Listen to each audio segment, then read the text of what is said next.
Whether you've been reading comic books your entire life or just getting started, our guests today have you covered. Each week, the Bros, Foes, and Heroes podcast takes a deep dive into what makes comic books great by breaking down different characters and plot lines.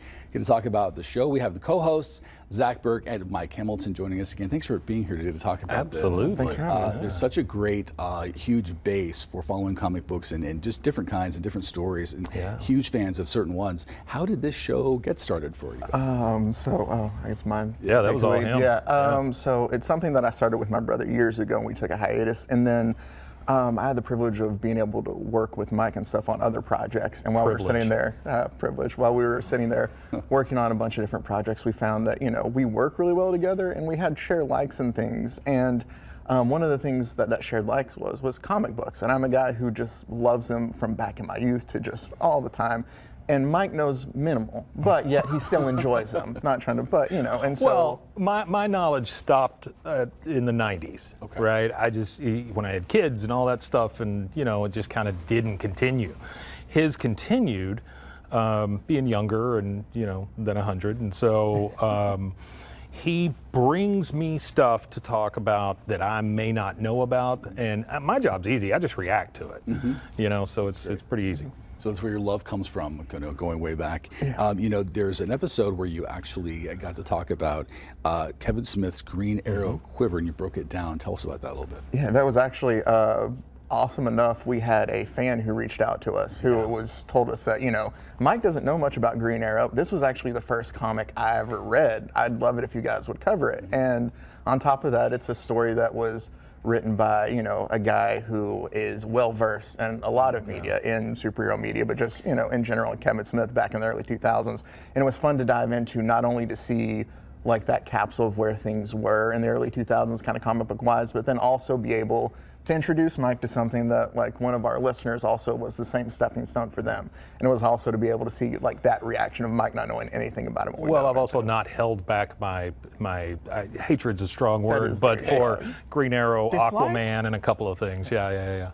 Interesting. We were talking about the CW a little bit at the break, and how, there were so many scripted series based on comic books, and of course they were more for grown-ups and adolescents and whatnot, different slightly than the books themselves. But did you see any kind of a boost in interest based on those shows coming out? Well, sometimes you do. You'll see that when a popularity or a certain show kind of does that it does lead to sometimes an increase, not only in just the popularity of that title, but a lot of times if the show's popular itself, you'll see remnants of it kind of in the comic books there too. More recently, a show like Peacemaker that's on HBO Max, you'll see in the comics now though, where John Cena plays in not only movie and TV, that's what he looks like in the comics.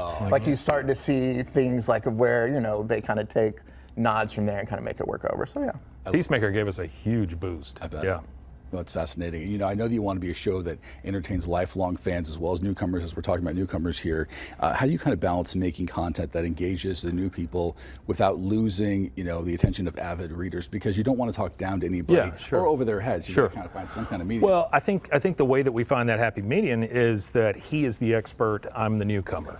So that plays to both sides, and we get some people that are like, how dare you talk about my comic or whatever. But it's just one of those divisive things, people love things so much that they'll defend it to the end.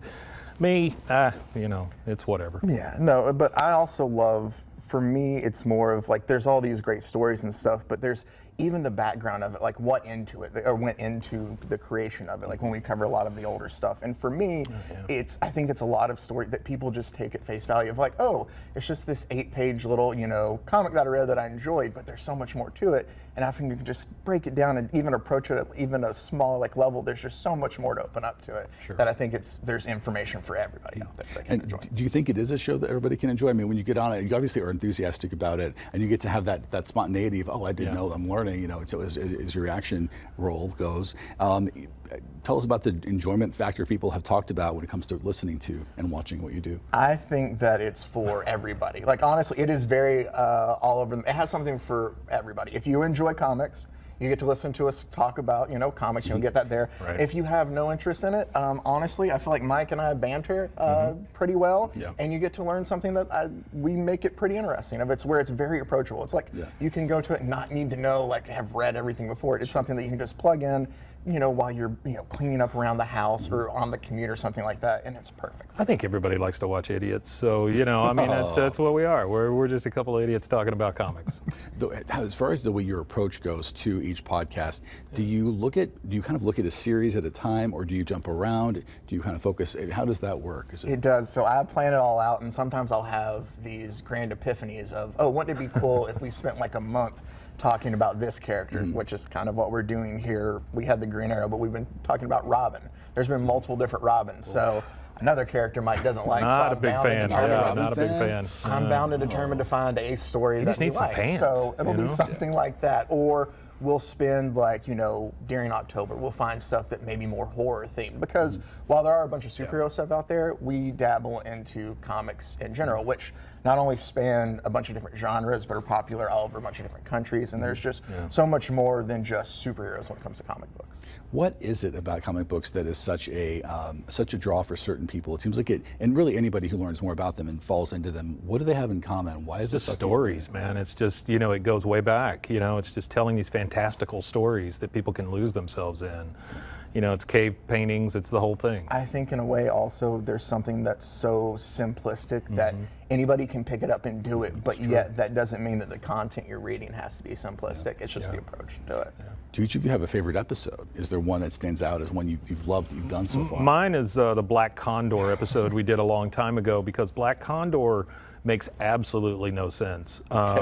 He decides he wants to fly, so he just jumps off a cliff and learns to fly. From watching Condors. And it's just the silliest thing in the world. But we had we had a ton of fun recording it. There's also one that I really enjoy. It's a Batman story from the 90s called Batman Fortunate Son, which essentially just revolves around Batman very much does not like rock and roll music. He is not a fan of rock and roll music. It's really goofy also. It is very. But we do hit a lot of goofy this stuff. would be a 50s or 60s stories, but no, it was the 90s. You actually answered the question before I asked it, which was, are there some that are just so bad they're good? And clearly some so many of them. That's the beauty. See, to me, I think people sometimes watch when we cover some of the older stuff and think that maybe like we're making fun of it. To me, that's the gold. Like, I love comics that I can just pick up and enjoy. It doesn't matter if it's silly and if I just laugh at the absurdity of it, or I sit there and I tear up because of how like heartfelt and actual meaningful it is. I think that just being able to enjoy it is what they're meant for. And looking at the clips, I mean, I'm noticing uniform trends. You in Texas Rangers hat, you in mask. I do have some masks. Yeah. Is that? How does that work? I have a little box of masks. Sometimes I pull them out. Like for instance, that's a Peacemaker thing. The pig makes no sense. I have more hats. I promise I have more hats. I just had some cards, and so I stuck them on my eyes. That's stupid. I never know what Mike's going to do, and that's part of the things that you can enjoy. Yeah. It's silly. Yeah. Hey, we just did get a sponsor though. Oh, tell us about that. Yeah, we got Nighthawk TV dinners, which is really odd, right? I mean, we sent out letters to a lot of these sponsors like Kool-Aid and Tang and people like that. Nighthawk hit us up. They're in Buda, so I had no idea. So now we're going to be TV dinner. Yeah, so we just did a small commercial for him where he had to explain something in comic books to me in the 4 minutes it took to microwave Nighthawk TV dinner. Oh, that's pretty genius. Yeah, it was cool. And we did how the TV show Lois and Clark led to the actual death of Superman in comic books. It was great. Oh, you better listen to that one. Okay, listen, it was both cool. of you, thank you so much for coming today and talking about this. Second, Mike, again, thanks for being here. The Bros, Foes, and Heroes podcast releases new episodes every week. You can find them on YouTube. Scan the QR code on the screen for more details. We'll be right back. Get your